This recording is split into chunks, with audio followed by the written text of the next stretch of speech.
and we'll start with the introductions. I'll start with myself. So I'm Fredrik Johansson, head of sales at REACHLaw.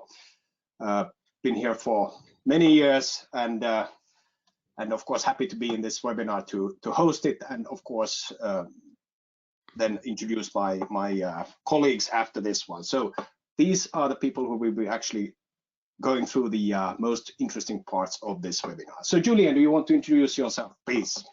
Sure, thanks, Freddy. Hello and welcome everyone to our webinar. My name is Julian. I am the head of public affairs at REACHLaw, recently started. Drawing on an experience of back and forth between Brussels and Helsinki, and between private and public sector, ECA Commission, and a few other shops as well, consultancies and the like. So delighted to speak to you today. Thank you, Julian. Steve, if you will, introduce yourself, please. Good morning, good afternoon. My name is Steve George. I've been visible around the trade association and REACH circuit for the last 13 years, between Brussels and Helsinki and various member states around this interesting, complex chemicals area. Thank you. Okay, so before we go into the nitty-gritties of this webinar, so just some practical information. I think those of you taken part of our webinars in the past know this already, but good to recap nevertheless. So you can send in questions using the chat function. We'll look at those questions and try to answer those as much as possible during the Q&A session at the end. Also, the questions you've been sending out as part of your registration process, we'll cover those also during the Q&A session. And a recording of this webinar will be made available on YouTube within a week or so. So if you want to have a look at the slides per se, or the whole presentation, you will find it there. And of course, if you want to pause and take screenshots, you are welcome to do so, because we will not be sharing by default this presentation. And of course, in any case, please feel free to send us your feedback. And of course, anything that helps us develop these webinars, we'll be happy to take that into account. So thank you very much. Okay, so the agenda will be busy. We'll try to squeeze this into 60 minutes. So we'll start off with looking at REACHLaw, who we are, just very briefly. I'll talk about that before then handing over the speech, if you will, or the podium to my colleagues, where Julia will talk about understanding public affairs and technical advocacy in the EU chemicals compliance space, then looking at the political process through the lens of this chemical policy, what to expect from the EU REACH and CLP revision and the next Commission, and looking at some lessons learned from this advocacy and how to work in the Brussels ecosystem and so forth, before then going to the conclusions and the Q&A part at the end. So I said, we'll try to have this in 60 minutes. If we go a few minutes overboard, please stay with us. But in any case, of course, the recording will be on YouTube, so you can always come back to that one later on. So REACHLaw in brief, I'll go through this very quickly. I think most of you know us already pretty well. So we provide support for REACH and REACH-like chemical regulations globally. And so nowadays, of course, this encompasses the regulations you see on the screen. So EU REACH, obviously, UK REACH, Turkey KKD, case of Turkey REACH, K REACH, and whenever India REACH enters into force, it's not yet in force, and looking a bit bleak on that front.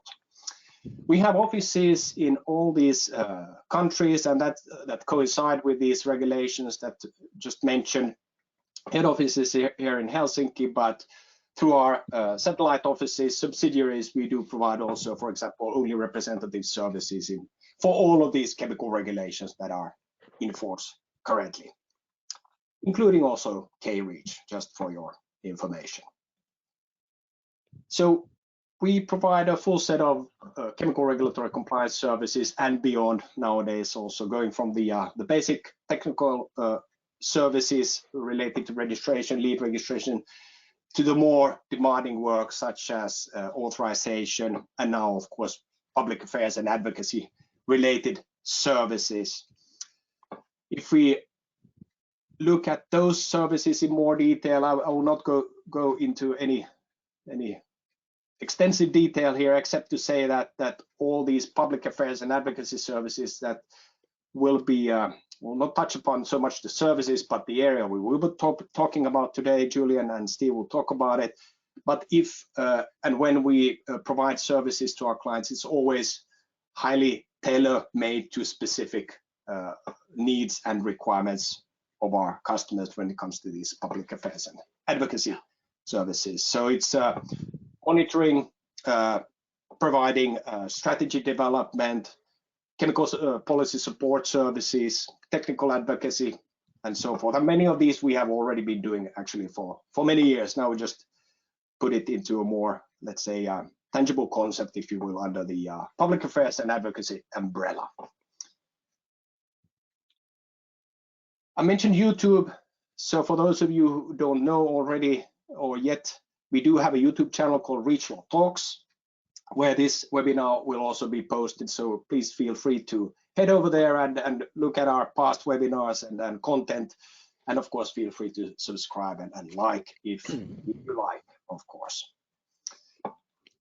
And just usually we have this one slide of what's going on the regulatory front, chemical regulatory front globally, and this webinar is no exception. So just wanted to highlight that we are waiting a lot for the time being for a lot of things going on. Of course, in Turkey, we are in a very high intensity phase of registering substances and so forth. But also in Turkey, we're actually waiting and maybe even hoping for a postponement of the registration deadlines. It's not official yet. There's no official communication, but that is something that we may be cautiously, as well as the industry, expecting. For UK REACH, we're also waiting for the new registration model or more details on that. So what that really entails in practice. For K REACH in Korea, of course, we're waiting also for the next registration deadline for 100 to 1,000 ton substances, which is end of next year, 2024. India REACH, well, there's a lot of waiting because there's no regulation in place, and it's looking quite bleak at the moment.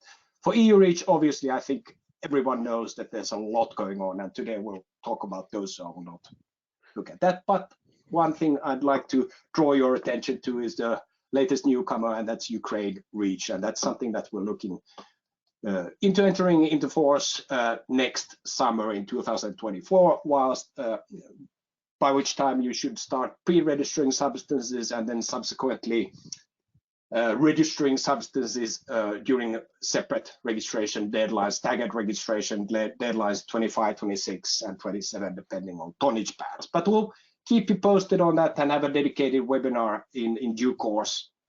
Just wanted to highlight that. And also, if you haven't seen our communication on this already, we do have a live event, so a symposium, a chemical regulations sustainability symposium in Manchester, end of this month, so 25th to 26th of October, where we will have great speakers from the industry, from the authorities, DEFRA, for example, and also from the local chemical business association in the UK, and a lot of other speakers also, as well as REACHLaw own speakers, of course. So if you are in the UK, or if you want to travel to the UK, Manchester in more specifically, then please feel free to head over to our website, go to reachlaw.fi, events and media, and there you'll find this chemical regulation sustainability symposium web page where you can register. The cost is £500, so not a lot, just covers our cost, or the cost of the venue essentially. And there are some spaces still left, so if you hurry up, then please sign up and you will be able to meet us there in person. So all of the REACHLaw people in this webinar will be there and more. So that's a good opportunity for you to learn a lot and of course meet us in person. We'd love to see you there, of course.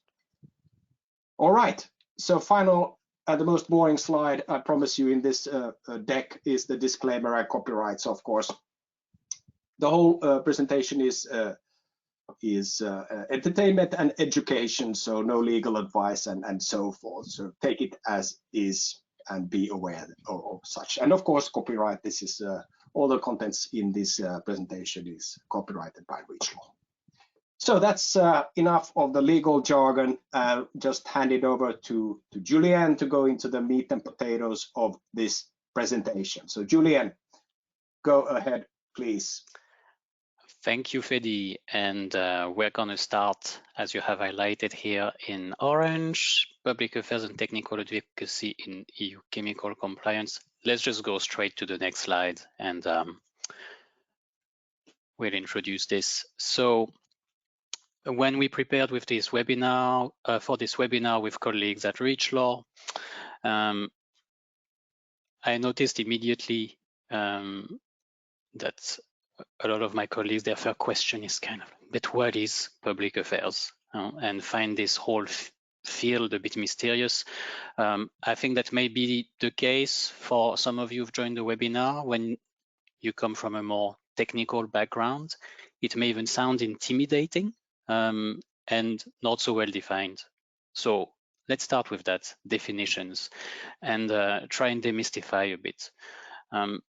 What do we mean by public affairs? The definition I have here is quite simple. All interactions with stakeholders inside or outside organizations, institutional or not, are public affairs. That's very broad, isn't it? And it sounds a lot like communications, and to a large part it is. You could even say in other terms that public affairs is translating technical issues into the language of your receiver. So here I've given you a little example, a little word cloud of the different interlocutors you may have in public affairs. Sometimes we always think, I think about civil servants and politicians is the sort of classic thing that comes to mind when people think about public affairs, lobbying in one word. That's a part of it, and they're definitely stakeholders outside your organization. So that's why we have here a picture of the European Parliament, and then you can think also, of course, of the classic civil servants at European Commission or in the member states. But then if you go a bit broader, you know that part of your stakeholders is of course also the society at large, maybe first your customers, or in your supply chains even, that could be also professional customers or traders, of course. In a sort of larger band, we would have civil society. So, you know, we think about the NGOs, of course, but that's maybe even a bit broader than that. And so customers are part of the civil society. Of course, corporations, I've added that here, and maybe that doesn't jump to mind to everyone, but when you project yourself outside with any kind of message about your company or your processes or your substances and whatnot, that also sends a message to your competitors, of course. But then think also about your own company. So public affairs can help you as well internally. So a lot of the work that we do in public affairs to make issues palatable to different audiences, they can be for your internal needs, and sometimes that's all you need. So the reason is become a bit of a self-discipline, I would say, separate from communications purely and separate from lobbying purely, is that there's just so much going on in terms of legislation, not only in chemicals legislation, by the way, in the EU, but everywhere, that every strategy that you have in a broader public relation sense has to be in step with your legislative work. So that's why a bit the field has, I would say, emerged in the past 15, 20 years, of become more structured. I really like this bit about the internal communication, and I think, Steve, you have good examples of that. I think you've had to work on that over your career, didn't you? Indeed. When you're working in a large company, often getting alignment of what is my strategy on this legislative file can be a bigger problem inside in getting everyone lined up and agreeing with where you need to take this than it is outside. Getting the internal alignment with the message is needed before you take that message to the politicians or the civil servants. So it can be an inside and outside thing at the same time. Yeah, exactly. And I think those on the call who have interacted with trade associations or in trade associations know what we are talking about.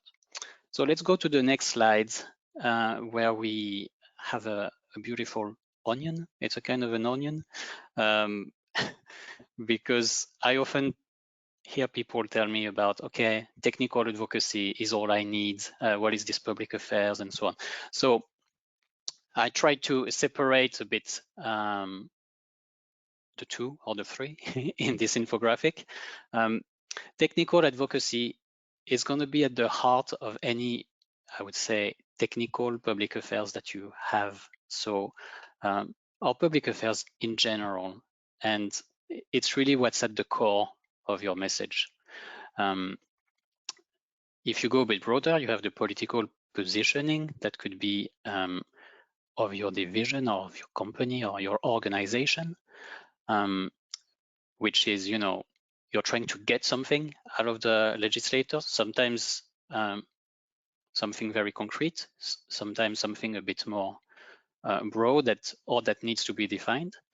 And then if you go on the outer ring, brand image and purpose, so that's the stuff that maybe for some of you will appear as the fluff, and you don't want to think about that. And it's different people in the companies that where you work that are dealing with that. But now, if you put yourself in the shoes of the different stakeholders we talked about before, and then we can go even to the next slide because that will show that. You'll see that for them, they kind of just see the onion. So the customer and the consumer, if you're making consumer products or supplying to, they just see the broad image of a company and where they go. And it's informed by the political positions that a company takes or makes. And now they're more and more scrutinized and in the media. And then at the heart of it, you have technical advocacy. So you can have a file that is pushed to civil servants in EU or at national level, and that will inform a political positioning, and then that will reflect on your company as a whole. So of course, civil servants, like you see my arrows here, they are the more natural, direct recipients of your technical message. Political positioning, it's going to be more the politicians, the civil society, and then the broader one, maybe more your competitors, your customers.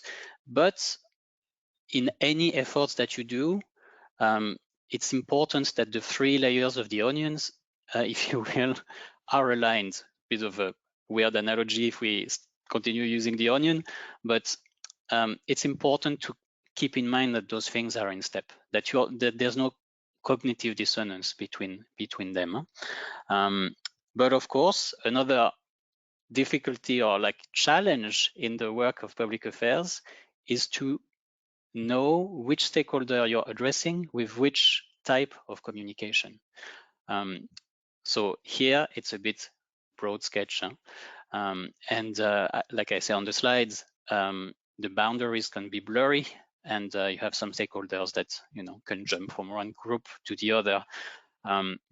So at REACHLaw, of course, because we have this competence already on the technical side and on the compliance, toxicology, risk assessment, we're going to be well placed to help you with the core of this infographic, with the technical advocacy, which really is the most important bit if you want everything else to not be an empty shell.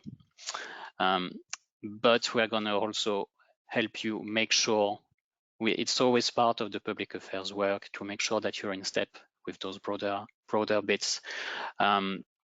Steve, you've interacted into associations where there were big breadth of stakeholders that worked on highly technical files, but I know that you've been also keenly aware of this, of the external image that you can project. Absolutely. Those who look me up will know I've been in the aerospace and defense industries, and that is extremely broad in its own case. But when you're looking at some of these really technical subjects, it helps to build alliances across stakeholders in the trade associations upstream or sideways across the business world.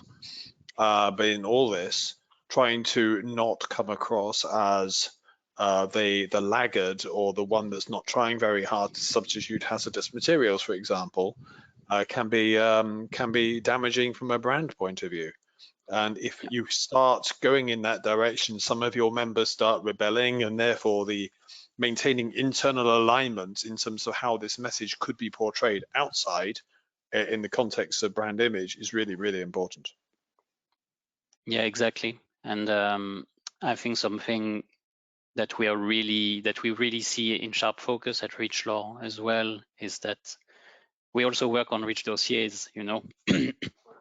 And whenever you do technical advocacy, especially on REACH or CLP, with European institutions or with member states, your REACH dossier is going to come up at some point. I mean, it might, or the REACH dossier of one of the companies that is member, or several. So it's important whenever you go out and you have a position on a political file, on a policy issue, that your compliance is also in step with what you are saying, or at least that you have a story that matches what you say outside, because the cognitive dissonance will be picked up, especially by civil society. They're getting, you know, NGOs are getting better and better, I think, at keeping companies accountable. So that's why all of this is important, and that's why we think we're quite well placed at REACHLaw to also address the two. On the next slide, I tell you also about other side benefits, more than side benefits, I would say, on why having a PA strategy pays off for a company. Really, for me, public affairs, it's a multiplier. When you do that work, not only of laying the strategy, but also you have to do research work and mapping of what's going on in the legislative files, who works on what, how the processes work, how much time do you have.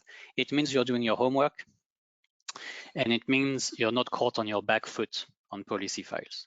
The worst thing in public affairs is to be late, basically, waking up when the train's already left the station. So when you have a PA strategy, you may not think you need one. And then suddenly when you do, you realize there's all those files that may impact me, actually. And I might not need to do anything or to have like a big lobbying effort externally, but I might need to do things internally. So the homework always pays off. Being in touch with the times, when you work on policy, it means you understand your policy environment, which means you understand better your market and what consumer expects, because, you know, information travels everywhere. So if we take the big consumer files at the moment, okay, you know, PFAS, microplastics, we're all, I don't need to tell you about this stuff. The writing was on the wall. We know that those topics on persistent substances, or the, you know, the war on plastics, some people call it, but consumer concerns, societal concerns have been in the public sphere for a good decade already. So that's part of public affairs work as well, a bit of forecasting and just see that some changes might be inevitable. Getting the big picture, when you do this work of mapping, we've got a map here, mapping different processes, people, and so on. You connect the dots between different policy processes. And that's really helpful because let's say some of your colleagues are worried about the ESPR, product passports, and all that stuff coming up. Well, if you've worked on this early and try to map the impact that it can have also on you as well, with the maybe with the help of a consultant. You're able to maybe deactivate an issue before it even starts, or to see if it's relevant to you or not. You know, many people are jumping up and down about the substances of concern at the moment. So that's a good example. If you sort of realize that stuff once it's already in the law and in force, it's a bit too late. The savvy student, the last one. Yeah, when you do all this work of studying and trying to understand what's going on, whenever you show up, believe you me, when you show up to institutional players, politicians, you're gonna sound like you know your stuff. You've understood what it's about. Not just like a good goody two shoes. You've learned your lesson by heart, but more like you understand what's at stake. And I think that helps you to have much better quality conversations to start with. But also, when you do that, you might be able to find a trigger that can help you do this kind of positive advocacy, where you look for funding for research and innovation. And remember always that national and European institutions especially, they're also on the lookout for champions always, because they've got money, you know, that they need to distribute. And they also have initiatives where they need industry to participate and show. So if we think about the research initiatives around in vitro, the PARC partnership, things like that, and it's very often when you do public affairs research that you realize that these things exist, because they're a bit hidden at times. So the more I've worked in this field, this discipline, the more I've discovered opportunities to multiply some of the strategies that, you know, either clients or colleagues already had. Steve, do you have some happy stories like that to share? Immediately does not come to mind, but I do remind myself that working across industries does help you to be forearmed with the different perspectives. Going in with, if you like, a narrow perspective of what you want to be different, without considering the perspective of civil society, the NGOs, what the officials are trying to achieve with a policy file, what the views of other people in the supply chain, upstream, downstream, or sideways, are also trying to achieve.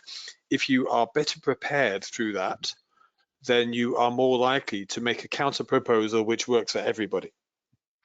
Yep. So the savvy students and the reaching out and the interaction with the wider policy and industry world helps you be better prepared with a good story and a better way of looking at the problem, and to help your own company be prepared for what sorts of options may be acceptable and which ones won't be.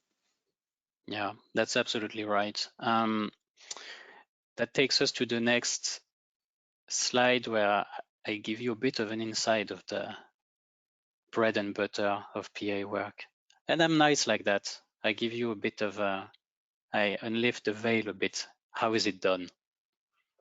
So you may know about this, the 3 Ps: policy, politics, people. It's become almost a cliche in Brussels. I mean, that's what public affairs professionals use to remind themselves of what to do a bit. But that's highly relevant. It's a good tool to use.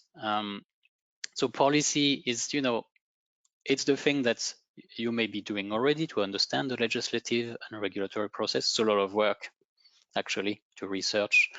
Fedi originally wanted us to have a slide with the co-decision procedure. There's a recent infographic from the European Parliament, which is the most complete I've ever seen.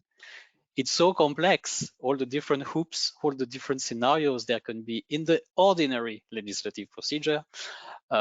You get lost in it. The joke was that we would have put it there and you could not read. But so that's a big part of the work. Just understand where you are, like in the it's almost like a game, you know, where is your little pawn in the process? Know where the information is and how to analyze it.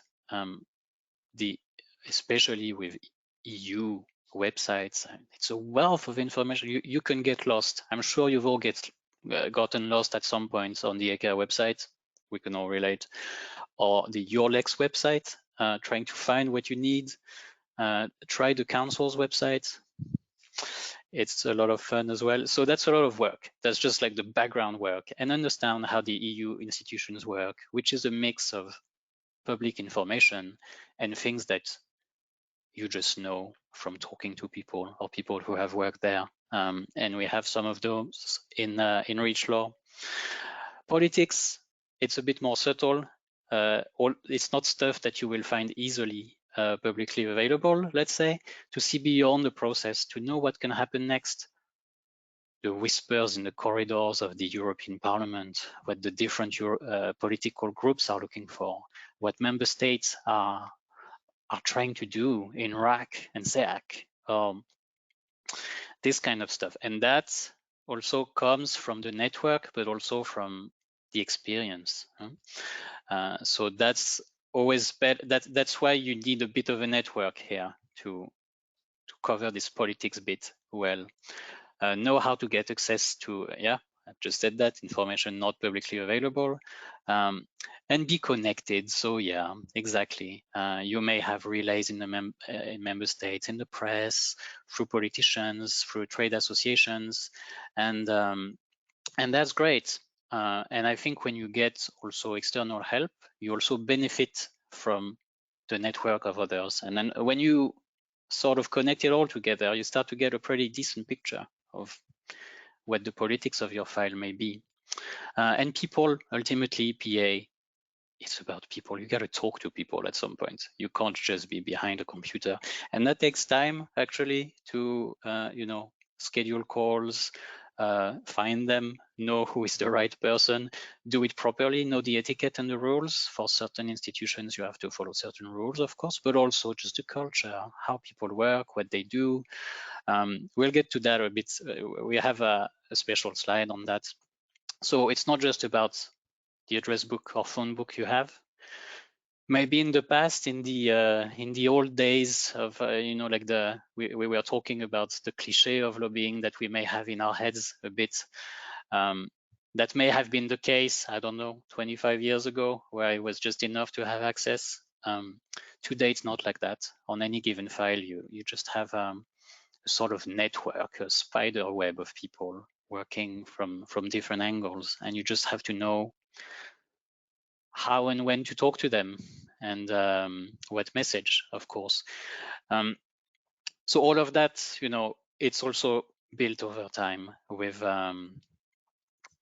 experience, junior, senior level. So I think that's why also in REACHLaw we have this good mix of people who have a good feel of the different power balances and players. So of course, Steve, who's on this call, and I'm gonna let you give us some examples, but I think of other colleagues that we have at REACHLaw, Bernadette, who was working at ECHA for quite a while. So she would know where to find the information, and she knows what matters and what doesn't. We have our colleague Tim as well.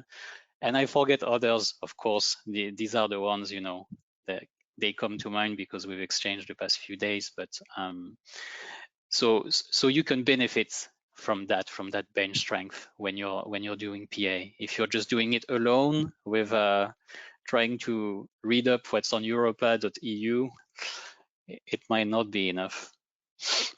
And Steve, of course you have an address book, but you have more than that.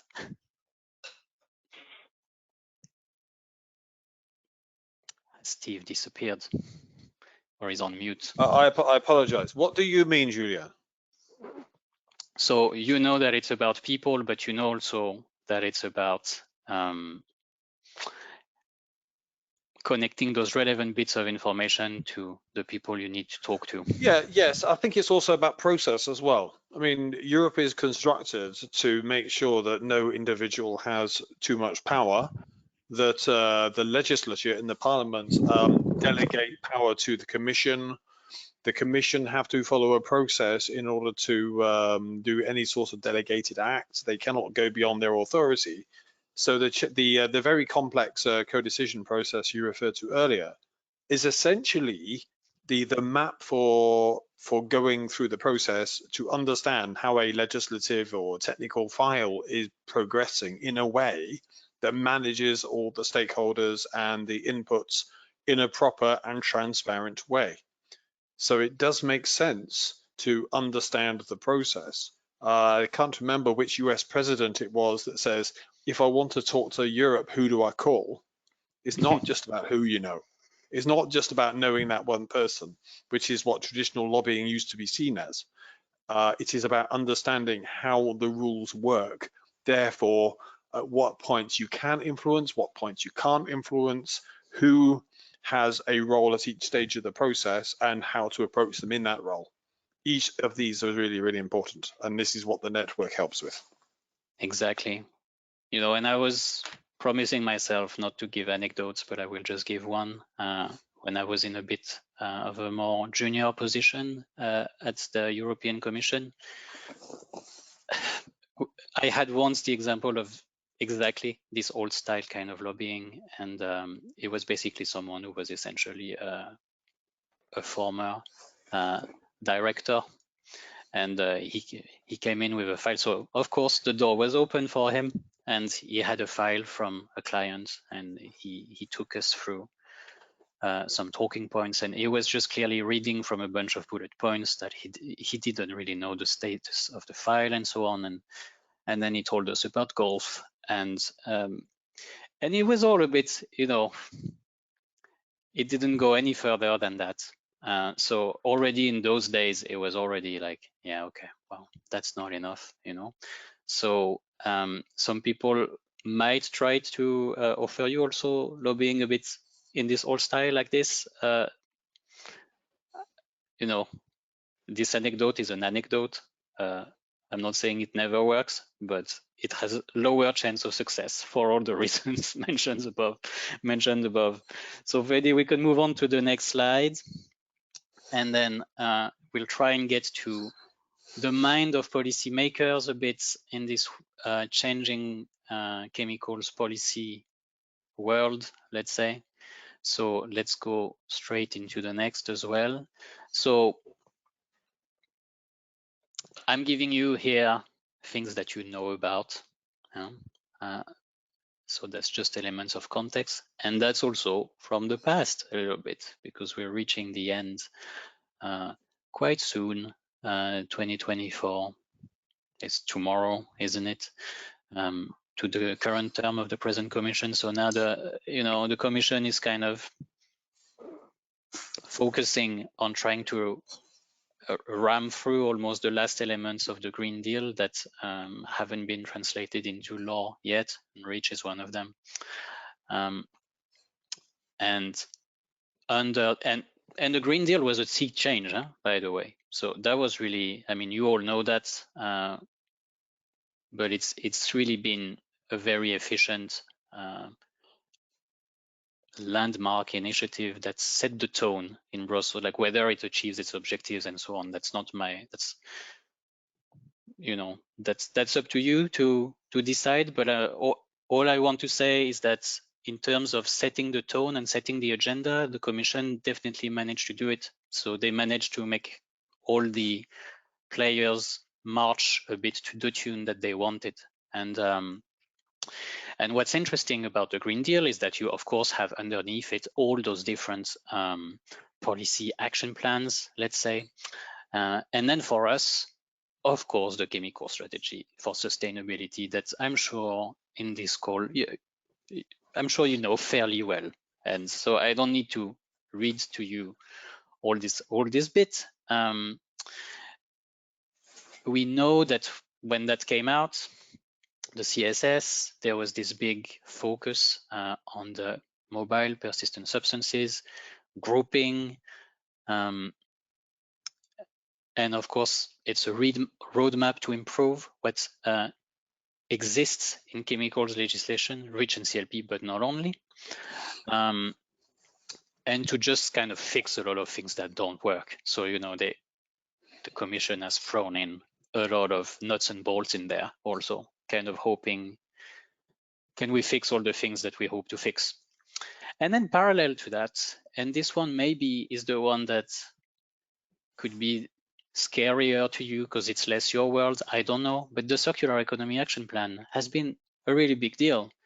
And if we step out from our chemicals world, we'll see that in Brussels, I would say more people know about the Circular Economy Action Plan. And, you know, there's a whole world out there parallel to us where people work on waste, products, life cycle analysis, better use of resources, critical raw materials. And so the commissions really have been trying to, well, so to speak, square the circle on all these things, and it's not been easy. And so the reason I had this as a background slide is that now try to imagine that you're a policy officer in one of the different services of the commission, and you're charged in one tiny bit of one of these things.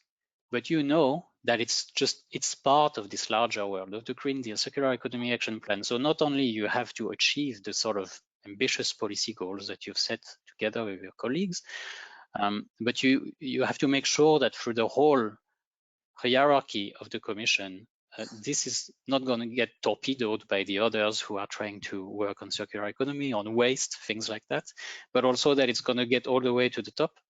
It's to the Commission, where the buck stops, the higher echelons of the Commission. That's, you know, the ideas of your unit, chemicals unit, let's say, are going to go through, you know. So let's look at some examples in the next slide.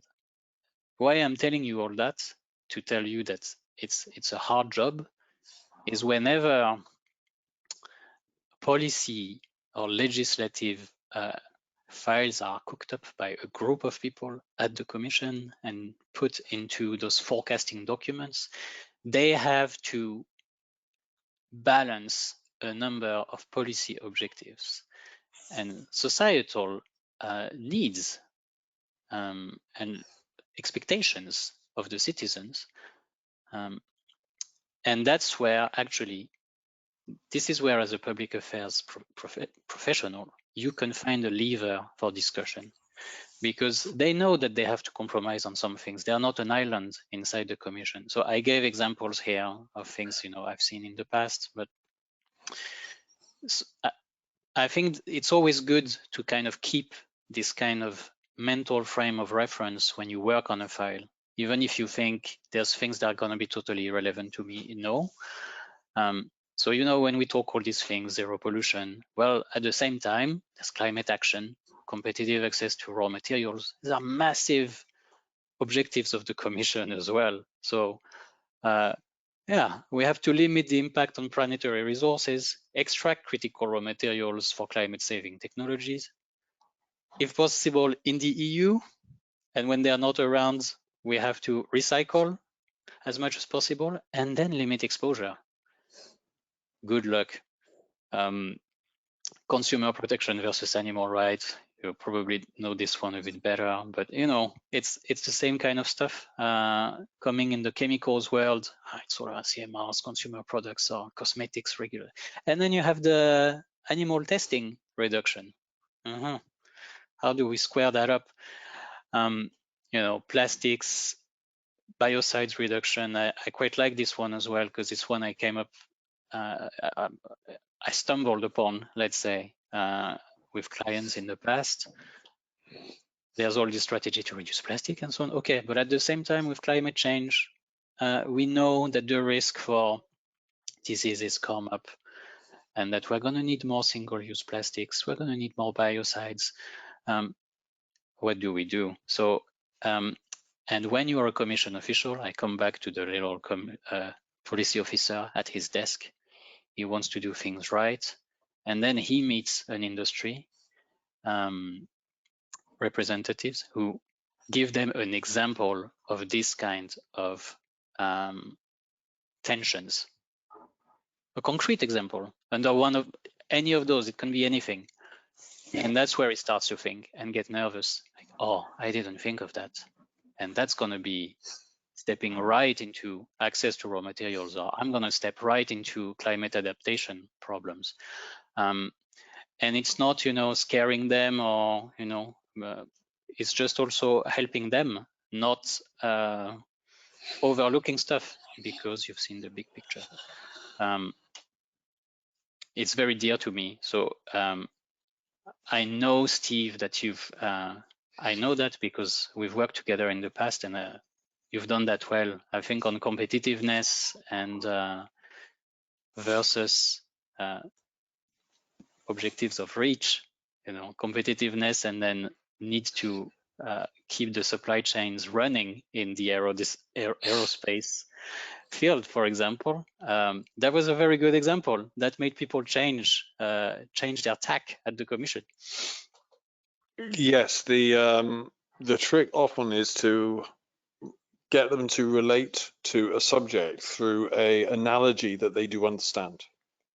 So I would often refer to a sandwich rather than the aerospace supply chain, because everyone knows that the sandwich supply chain is much simpler. But if you cannot understand how, let's say, materials traceability works in a sandwich supply chain, from the wheat down to the ham or the cheese into the sandwich with its bread, if you can't understand that, then how can you understand traceability in wider supply chains? And I've had conversations with the European Commission saying, well, the food can do traceability, why can't you? And so I felt I had to explain that the food industry is not as traceable as someone's told them that they are. I've also used the idea of a roller coaster in the discussion of essential uses. So we expect them to be safe, but are they an essential use for the functioning of society? That's a little bit more of a loaded question and clearly more political. So turning a really esoteric and difficult subject into something that they can understand is often necessary. But yeah, it's all good fun. It's all good fun. And we have a next slide with a bunch of blobs. So let's look at the blobs. These are just examples of these tensions or these frictions, let's say, competing goals in REACH, CLP, and the CSS, and circular economy. I'm not going to go through every one of those because we don't have that much time, and you may be familiar with those, but these are all files where, by the way, the Commission officials, it's really Commission this time, have to be extremely creative and trying to reconcile the objectives of, the waste rules, okay, the sustainable by design criteria, try to bring in that to the REACH world. Yeah, essential uses, you gave a good example, Steve. So they can be a bit in a bind at times. So fully agree with you, Steve, making things concrete. That's what helps for your individual file. But knowing those competing objectives helps you craft your message. It helps you also find the right analogy, like a sandwich. That was a good one. And yeah, that's why all this study, this background work that we talked about, and having someone to help you, I mean, it's co-creation when you do this kind of how do we communicate more efficiently to the policymakers. I think if we bring all of that together, all the expertise together, and bring it to its essence, it can be really helpful in public affairs. So let's go to our next sections, because we still have quite a bit. Now it's going to be about REACH and CLP. We're going to try and do that a bit quickly because I know you're all REACH and CLP professionals. So a lot of that will not be new to you guys. I can even see in the questions in the chat, for example, that you are seasoned professionals. But we would be remiss if we didn't have a simple timeline slide of the legislative statuses of both REACH and CLP. We've talked about the fact that the parliamentary term and the commission terms a bit later, fall of 2024, it's soon coming to an end. So when you have a big legislative proposal, or supposedly big, it's supposed to be a big one for REACH, depends, we're still waiting for it. It's a bit tight. That's basically what my timeline says here. We're not going to go through all the hoops. You know, it's already getting a bit complex. We didn't need the whole co-decision slide, but it means you would have even if it comes in the fourth quarter this year, and someone asked us that, by the way, ahead of the is it coming on the fourth quarter? So I'm not reading the tea leaves. I think it's not very likely. From what I've heard. Maybe Steve, you have some juicy news. If you look at what's proposed for the REACH 2.0, the cornerstone has got to be the reform of restriction and authorization. Yeah. And authorization cannot be fixed unless it takes the roadblocks out of the system, which is causing the committees to spend far too long on each authorization. The way things have gone with various court cases at the moment is that downstream user authorizations are clearly preferred, and now the system's full. When they can only process maybe 60 to 100 a year, they've now got thousands to process. It clearly is not working. So until they've got a solution to that, I cannot see REACH 2.0 happening. So this is speculation, not knowledge, but I predict there will be no REACH 2.0 this year. REACH is a tricky one. That's for sure. And when you look at the level of ambition that there was already in the CSS, there was a leak impact assessment document also over the summer. You can see also why it's been probably a challenge between the different services of the Commission to arrive at a common position. So bearing all that in mind, whether it comes in fourth quarter or first quarter of next year, it's still going to be very tight. For CLP, it's more advanced. There's already a proposal. There's already been a general position of the Council and of the EP. And actually yesterday, it was voted in plenary, the position of the Parliament. So now the fun starts. We can have the trialogue starting between the three institutions. We have that in the next slides, actually, a bit more on the content. So maybe we can jump on the next slides. I think the next one is CLP, so that's good. From what I understand, yeah, like I said, proposal is on track. It's in line broadly with the initial ambitions of the Commission. Like I said, the vote in plenary took place yesterday on what was the NV committee's compromise text. You know about this, new hazard classes, the multi-constituent concept. That's going to be a funny and interesting one, actually, where there's a bit of uncertainty pushed by some member states. So let's see a bit where it goes. Integration with UNGHS, this is something that is really dear to the trade associations, that basically the new hazard classes don't just become just an EU thing that is just dropped out of the sky. So that it should go through the UNGHS first.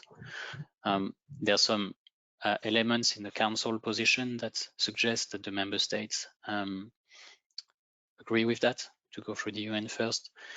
Downstream effects on REACH, of course, everything that happens on CLP with hazard classes and with the risk assessment has effects, of course, on REACH, and thresholds of application. So, but this webinar is not about going into the weeds of the CLP proposal, although happy to take your questions at the end.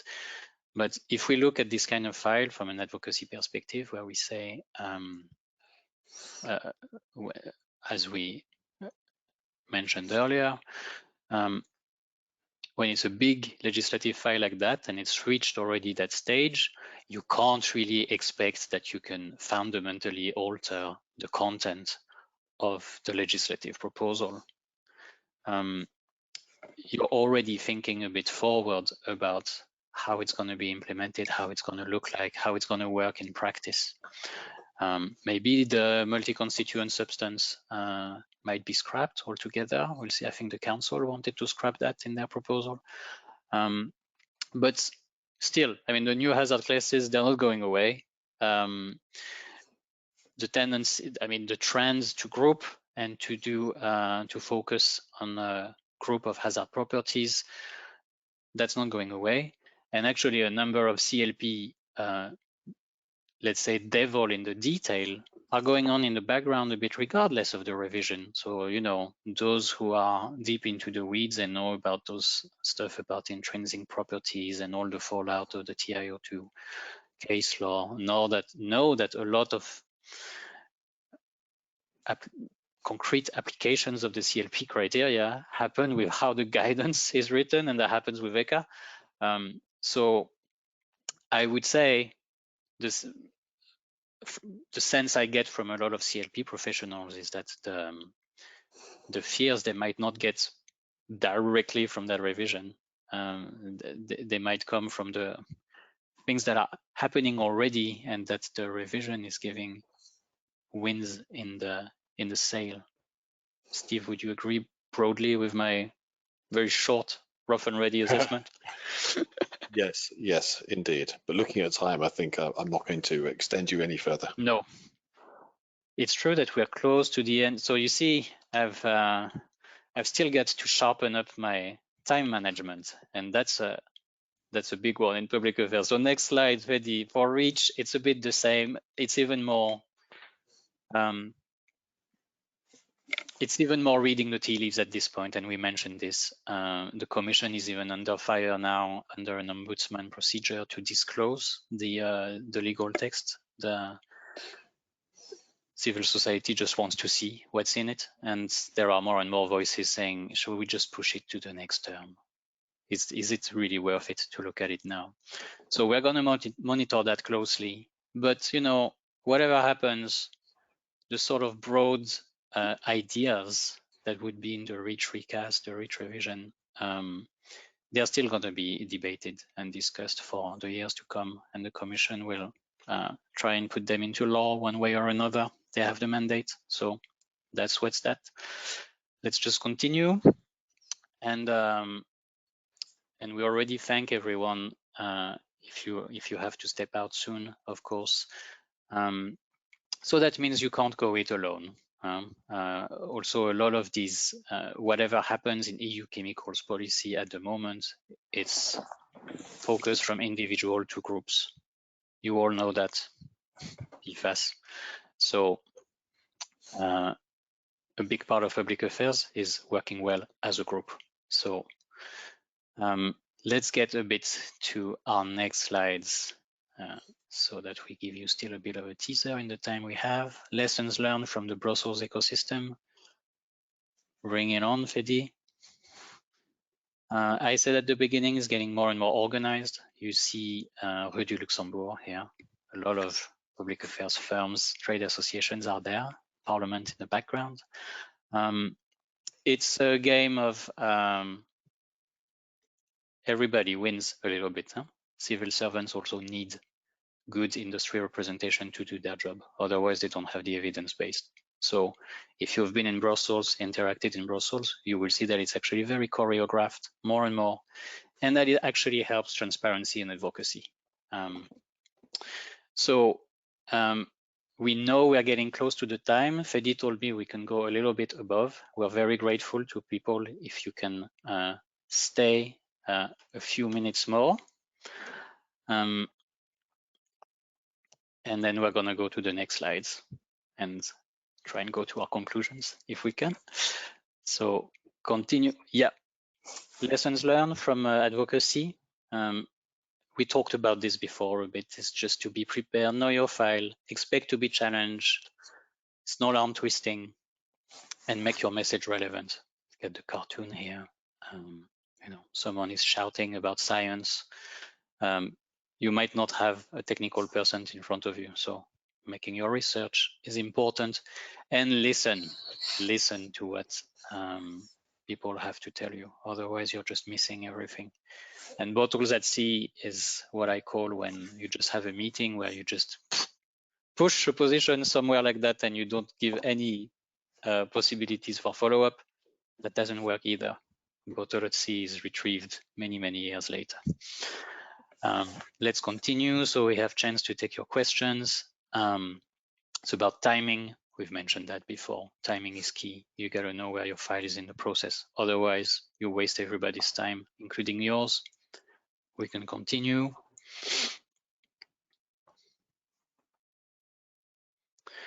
And knowing who you are talking to. Let's not spend too much time on this one either, but the different type of staff in the different institutions here are an example that, like we've said before, have different ways of working, different etiquettes. So you have a bit examples here of what to keep in mind. This is also part of public affairs support. We're able to help you with that so you don't waste their time, okay? Next slide, Fedi. ECA, you may not think it's a policy body. It is. We talked about guidance before when we talked about CLP. They have rules and guidelines at ECA to interact with the outside world. They also have accredited stakeholders. Might be a good idea to be an accredited stakeholder when you need to interact with ECA. But there's a lot of politics intertwined. And at REACHLaw, we have some ex-ECA staff. That's helpful because you understand. There's a few levers, there's a few open windows on that building there where you can jump through or shout through. Next slide. Media strategy is a big one. People are like you, they read media on their phones. They're bombarded with stuff. So sometimes if you have something well done, well tuned that remind them of your message, it can be really, really helpful. And there's people who are specialized in that, but we can help in tailoring your message that goes through there. Work together with others as well who are specialized in media. Media stuff, communication. The next slide.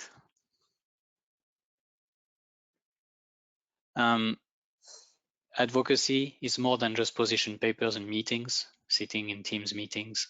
You can always follow up with things that are more concrete, like we said before, factory visits, meetings with business leaders, can be great ambassadors to your issue. Events are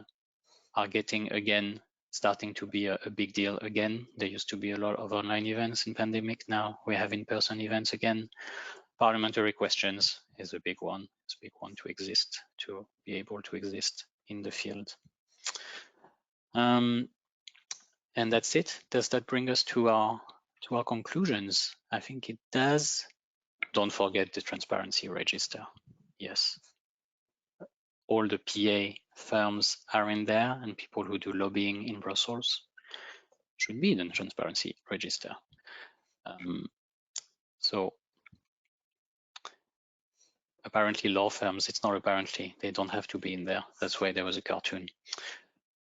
Let's go straight to, I think our conclusions, we've said all this stuff. Next slide. So now it's business critical. Always embed technical advocacy to your compliance work as well. It can't be improvised. You've seen this. There's a lot of ins and outs, and you need professional support, and we can help with that. Let's take a few questions from the floor. And here, Fedi, you are the... Yes, thank you, Julian, and sorry for going a bit over time, but for those of you who are accustomed to REACHLaw webinars are probably used to it by now, so hopefully it's not a big deal.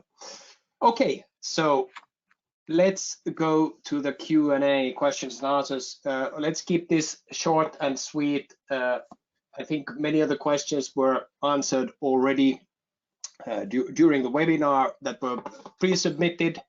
I have one which is probably one of my favorites, so I'll just read it out. It goes as follows. The problem is not that the concepts are unclear, they are unclear to the EU Commission and Parliament. For example, the safe and sustainability by design is just a skeleton of a law to be filled by delegated acts without control of legislation or stakeholders. How can this lunacy be stopped? And this is my favorite question. I said, any comments, thoughts? Yeah, I like the bit about the lunacy. I think it's it's a good example of, first, know your audience. Yeah, the parliament, they don't understand the deep technical bits because they have to deal at everything at higher level.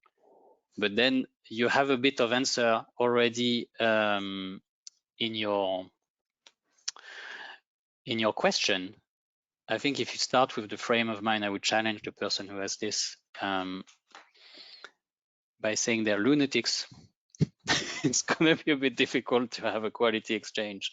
So no matter what you think of a policy initiative being tabled, do the little exercise that we've done earlier to put yourself in the shoes of those who drafted that. There's always a reason.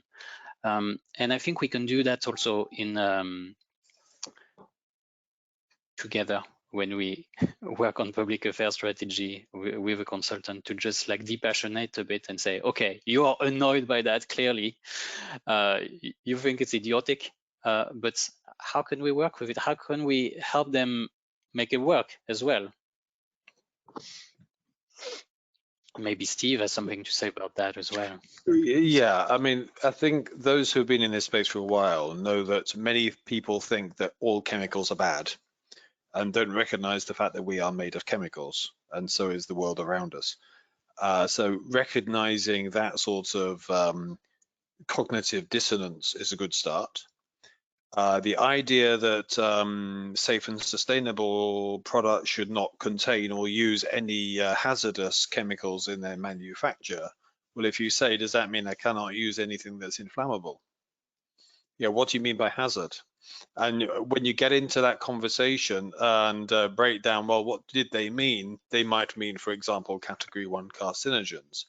So trying to get behind the concern and try to clarify it in a way that makes more sense. Now, the safe and sustainable by design is early days. I think a lot of those difficulties have yet to be resolved or dealt with, and that there's time and there's opportunity to make it a little bit less lunatic and a bit more sane. But it's usually about where are people coming from? That's the problem. Yeah, and don't forget, as industry, you have a big role in pedagogy. You're the ones who manufacture substances, manufacture products.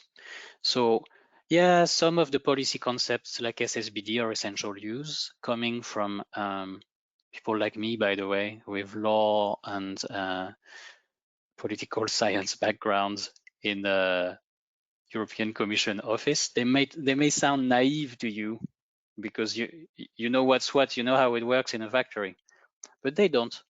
So, you know, if you come from that place, you can help them make these things fit for purpose. And it's a long-term job, like Steve says. Next question. Yeah, thank you, Julian and Steve. Okay, so 2 more questions, and then I think we have to leave. So anyway, one question is, what would be, for instance, a counter proposal by industry against the threat of purely precautionary based chemicals management? I'll take this one if I may. Yeah, I think the precautionary principle is hardwired into many legislators' way of looking at the world. I think that's the thing to take into account. And therefore, to try and say the precautionary principle is wrong and must be changed is likely to be a losing argument. The second thing I'd say is legislation like REACH usually have an exceptions route where, if you like, the real world impact of a particular ban or legislative action is taken into account. So if I go into an authorization or a restriction in REACH, for example, there's a socioeconomic argument. And under the 68.2 restriction route, the authorities must demonstrate that the risk to human health and environment improvement from that restriction is much greater than the socioeconomic impact. So what I would say is there's a lot less precautionary principle than you think, or it's not as pure as you think once you get into the detail. The key is to know when and how to make the inputs to the right point in the process to get those things taken into account. It's not usually as black and white as it is often perceived. Perfect answer. Nothing to add. Last Thank question, you. maybe, Yeah. Fede? Yeah, it relates to this partly probably answered, but maybe more of a comment than a question.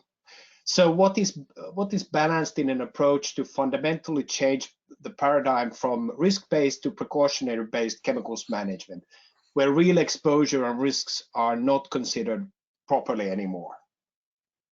Yeah, I think it's a bit kind of the same question almost. Yeah, I agree. I mean, yeah, we're not going to deny that this is a concern. It's a trend that there's a bit this.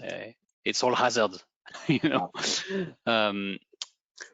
So pedagogy, I think, again, is the key. And I think Steve had really good elements of answers anyway here on that point. It's also about framing your point of view to try and be constructive, even if it's frustrating, we know, when exposure and real life scenarios are not always taken into account to their right value.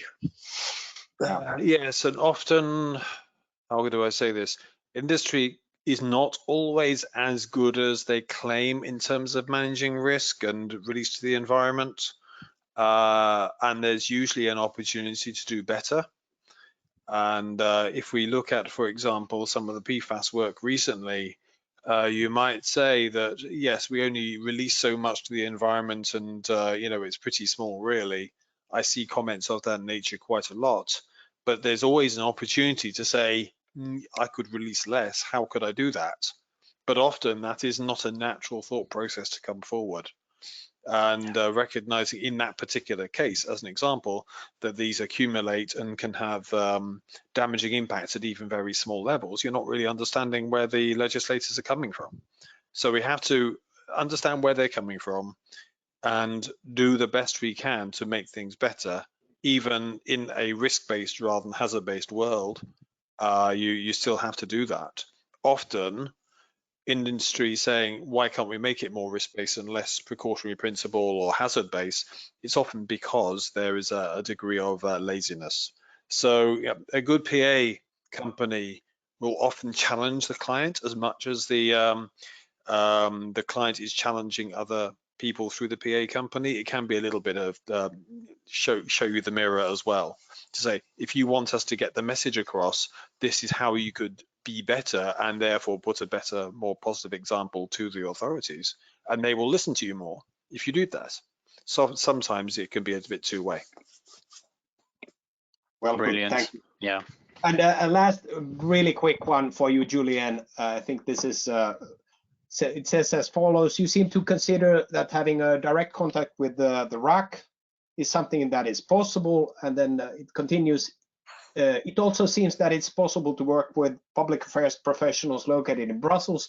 Is there an official list sorted by specialities? Okay, yeah, no, you can't contact a RAC member directly. If you got that sense from my presentation, erase that from your mind. Don't do it. But there are ways to yes. But there are ways. But these are small teams. Remember, in member states they don't have much resources, so there are ways to talk to people who work together with. But yeah, be very careful with that. It's very important. The list, yes, there is a list of public affairs professionals called the Brussels 500 or something like that. And the transparency register, of course. And there's the transparency register, you get everything, okay? but then like there's some sort of a ranking, like there are ranking websites and the like. You know, there's Brussels, and then there's us, who are Helsinki plus Brussels. Think about that. Putting us a bit forward as well. Okay, that concludes the Q&A, and thank you very much to foremostly, of course, our attendees, and for those of you who are still with us, thank you very much for your patience, and of course a big thank you to Julianne and Steve for going through this very interesting subject. So please feel free to reach out to REACHLaw. You will see our contact details on the slide.